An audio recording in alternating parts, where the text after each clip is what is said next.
Bagaimana perasaanmu setelah kamu bersyahadat? Apa alasanmu tertarik dengan Islam? Islam memiliki sumber daya yang sangat besar bagi umat manusia. Jika kamu melihatnya, tolong jangan menyangkalnya.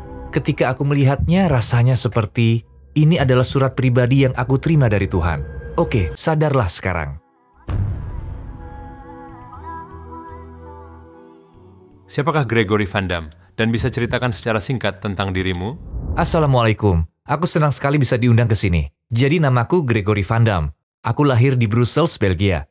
Aku lahir di keluarga yang tidak religius, yang sangat umum terjadi di Belgia. Dan sepertinya di seluruh dunia yang berbahasa Prancis. Karena memang bahasa ibuku di Belgia adalah bahasa Prancis. Kami memiliki 3 bahasa.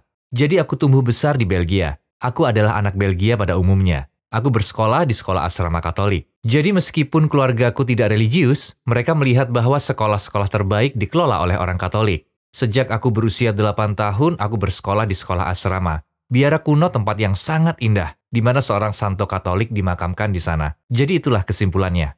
Jadi kamu dilatih dengan kurikulum Kristen?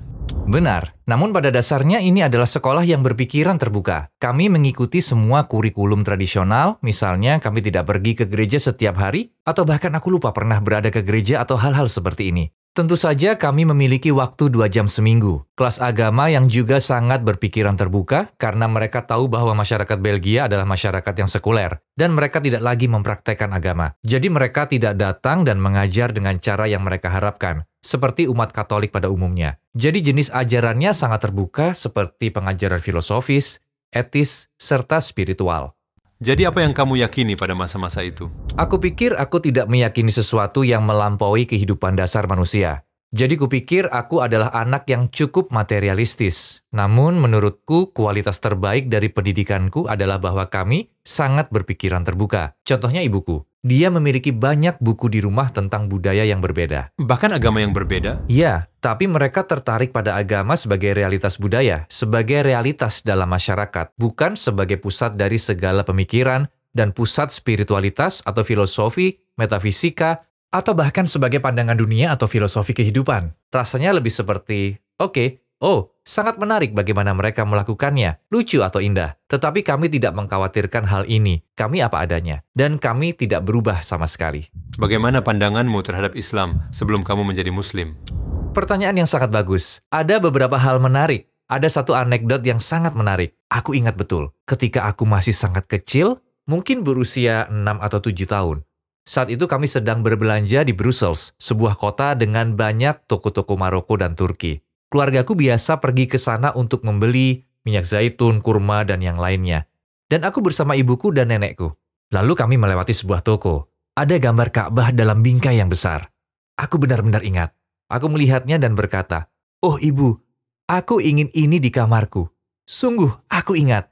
Dan ibuku berkata, "Tidak, kamu tidak boleh memiliki ini, karena itu adalah agama mereka, budaya mereka. Jika kamu masuk dan bertanya kepada mereka untuk membelinya, maka akan menjadi tidak nyaman. Tidak, kamu tidak boleh melakukannya." Aku benar-benar ingat betul kejadian itu. Jadi aku memiliki semacam ketertarikan yang entah dari mana asalnya. Bagi kami di Eropa, Muslim itu sama dengan Arab. Kami tidak menyadarinya. Bukannya mereka adalah orang Turki, mereka orang Persia, orang Afrika, orang Indonesia. Jadi Muslim dan orang Arab adalah musuh. Selalu seperti itu yang kami pikirkan.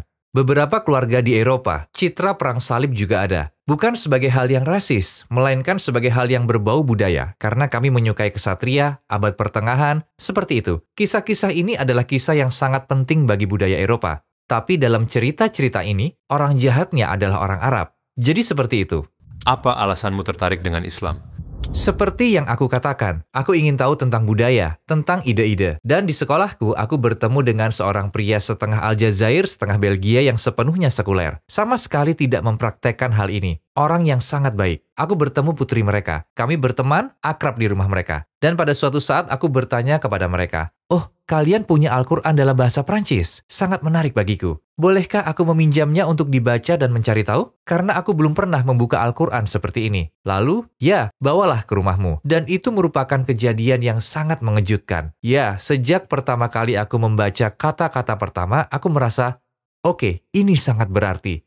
Ini adalah pertama kalinya dalam hidupku aku membaca teks tersebut, yang bukan tentang seseorang atau sesuatu selain diriku. Teks ini berbicara kepadaku. Rasanya seperti aku mendengar suara yang berbicara dari dalam buku. Jadi ini adalah pengalaman yang sangat mengejutkan. Aku benar-benar ingat dengan sangat baik bagaimana keadaanku saat itu. Aku seperti, wow, karena kau tahu, aku anak berusia 15 tahun yang bermain skateboard dengan temannya. Tidak tertarik dengan hal-hal semacam itu.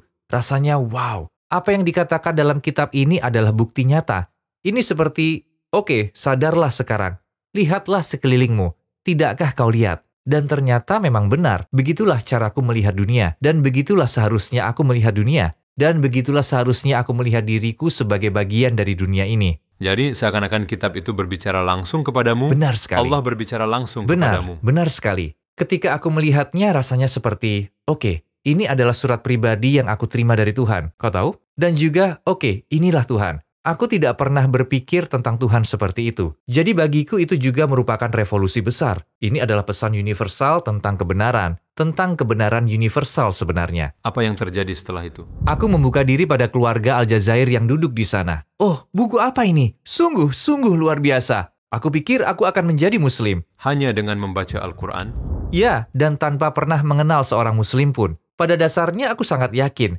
Jadi aku tidak mengenal seorang Muslim pun di sekitarku. Itu tidak masalah sama sekali. Melalui ibu dari keluarga tersebut yang memberiku buku tentang cara berdoa, 5 rukun Islam, ajaran dasar Islam. Jadi selama 2 tahun aku mempersiapkan diri untuk sekolah asrama dan aku mempraktekkan Islam sendirian. Bagaimana reaksi keluarga atau temanmu tentang hal ini? Teman-temanku tidak mengerti apa-apa. Mereka hanyalah anak-anak skateboard, anak-anak muda yang suka bersenang-senang. Dan mereka seperti, apa yang kamu lakukan di sana? Apa itu? Mereka menertawakanku, tetapi mereka adalah orang-orang yang baik. Jadi mereka menerima dengan baik. Itu adalah hal yang wajar. Aku pikir semua orang, teman-temanku, keluargaku, semua orang mengira itu hanya kelakuan remaja. Iseng. Ya, iseng. Tepatnya akan berlalu seiring berjalannya waktu. Namun apa yang sulit diterima olehmu sebagai orang Eropa adalah aturan.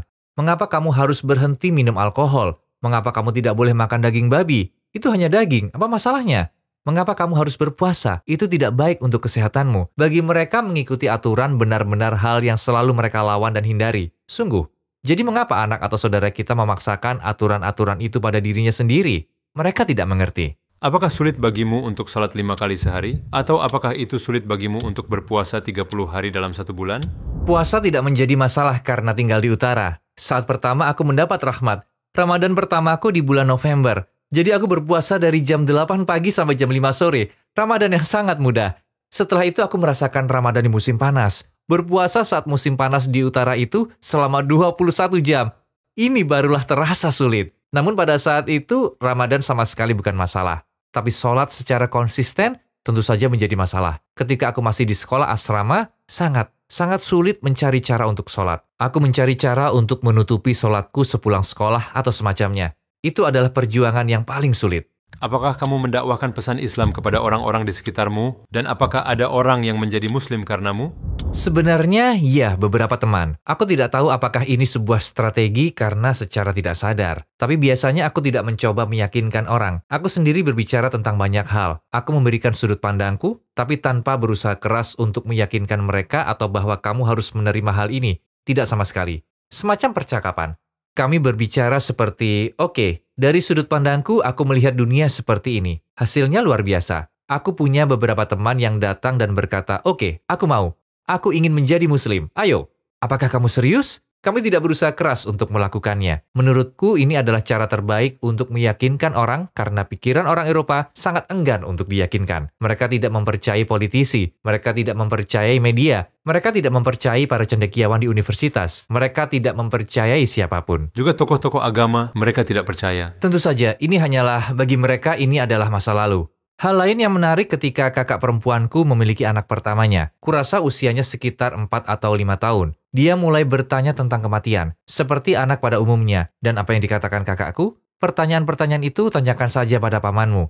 Aku tidak punya jawaban tentang kematian, tapi pamanmu punya jawabannya. Oh, oke. Jadi kamu belum benar-benar menerima keislamanku dan kamu sama sekali tidak nyaman dengan keyakinanku. Namun, Kamu menyadari bahwa untuk realitas yang sangat penting seperti kematian, aku memiliki lebih banyak jawaban daripada kamu. Ini sungguh menarik. Mereka sadar bahwa ada sesuatu tetapi mereka tidak dapat melangkah maju dan tidak dapat mengatasi hambatan yang mereka miliki dan apa yang harus dilakukan untuk mencegahnya. Menurutmu, apakah ada peningkatan Islamofobia di Belgia atau di seluruh wilayah Eropa dan apa yang harus dilakukan untuk mencegahnya? Dari sudut pandangku, jawabannya adalah ya dan tidak. Ya, karena sudah jelas di media dan beberapa politisi setelah peristiwa 9/11, semuanya berubah menjadi buruk. Dan dengan adanya serangan di Eropa, semuanya menjadi kacau. Charlie Hebdo. Ya, dan di Belgia kami mengalami serangan di bandara di kereta bawah tanah. Jadi itu adalah hal yang sangat mengejutkan. Jadi pasti ada sentimen bahwa Islamofobia berkembang,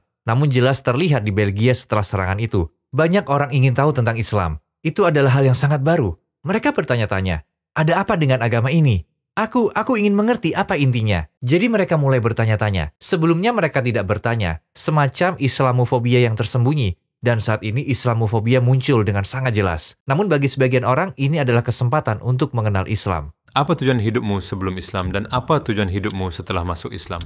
Aku selalu menjadi orang yang idealis. Aku rasa tujuan hidupku adalah aku ingin mengubah dunia. Mungkin hari ini aku masih ingin mengubah dunia. Tapi aku pikir aku melihatnya dengan cara yang berbeda. Aku pikir pertama-tama aku harus mengubah diriku sendiri, itu sangat penting. Kamu tidak berubah karena kamu ingin berubah. Kamu harus tahu persis perubahan apa yang kamu inginkan untuk dunia. Jadi, ya, hari ini aku berpikir pentingnya pengetahuan ini untuk mengenal manusia lebih baik. Mengenal lebih baik bagaimana dunia bekerja dan mengenal lebih baik sumber daya utamaku, yaitu tradisi Islam. Terima kasih banyak telah menerima undangan Sama-sama. kami, dan aku mendoakan yang terbaik untukmu, untuk studimu, Amin. dan untuk kehidupanmu dalam Islam. Amin. Barakallah fikum. Halo saudara-saudariku, dan terima kasih telah menonton video ini. Jika kamu ingin menonton lebih banyak video seperti ini, kamu bisa membuka playlist yang telah kami buat khusus untukmu di sebelah kanan, atau kamu bisa menonton video terbaru kami di sebelah kiri. Jangan lupa like video ini dan subscribe channel kami sehingga kami bisa mencapai dan bermanfaat bagi lebih banyak orang. Sampai jumpa!